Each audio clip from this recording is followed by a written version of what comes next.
पत्नी द्वार तक संग देती है,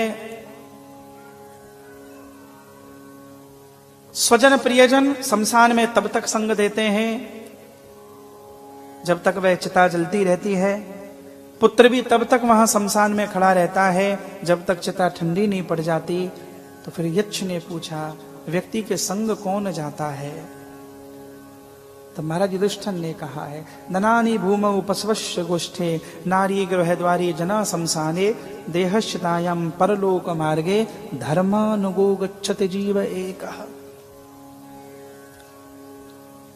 पशुधन जो है वह गोष्ठ में रखा रह जाता है, पैसा जो है वह लॉकर में रखा रह जाएगा, पैसा घर में रखा रह जाएगा। नारी द्वार तक संग देगी, स्वजन प्रियजन 2, 4, 5, 10 दिन तक शोक मना लेंगे, फिर कौन संग देगा? देह भी यहीं जलकर नष्ट हो जाएगी। तब कहते हैं धर्मानुगो गच्छत जीव एकः। व्यक्ति के द्वारा जो किया गया धर्म है, सत्कर्म है, उसके कर्म हैं, तो कर्म अंतिम समय तक संग देते हैं। कर्मानुगो गच्छत जीव एकः। इसलिए कर्म की पवित्रता। अब यहां पर मैं एक श्लोक और बोला करता हूं, बहुत सावधानी पूर्वक उसे सुनना। एकः पापानि कुरुते फलम भुंक्ते महाजन।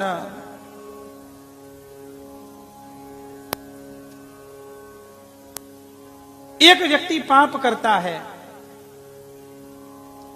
एकः पापानि कुरुते फलम भुंक्ते महाजन। एक व्यक्ति पाप करके धन कमाता है, उसका फल कौन भोगता है? फल पूरा घर भोग रहा है। हमारे द्वारा कमाए गए धन का जो सुख है वह तो सब व्यक्ति भोग सकते हैं, पर उस धन कमाने से जो प्रारब्ध बना है उस प्रारब्ध का फल केवल एक व्यक्ति को भुगतना पड़ता है।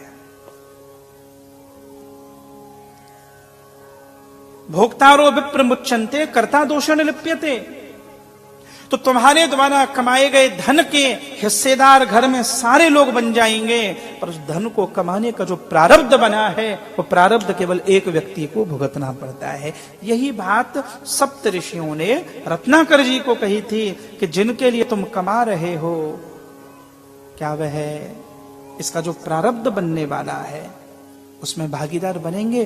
तब घर वालों ने मना करके कहा, हमें कोई मतलब नहीं, कैसे कमाओगे, तुम्हारी टेंशन है, प्रारब्ध तुम भुगतोगे, माल लेकर जो आ रहे हो उस माल का फल हम भोगेंगे। इसलिए एक बात जरूर ध्यान रखना, कर्म करते समय, धन कमाते समय यह सजगता, यह सावधानी बिल्कुल रखना, प्रारब्ध तुमको भुगतना पड़ेगा।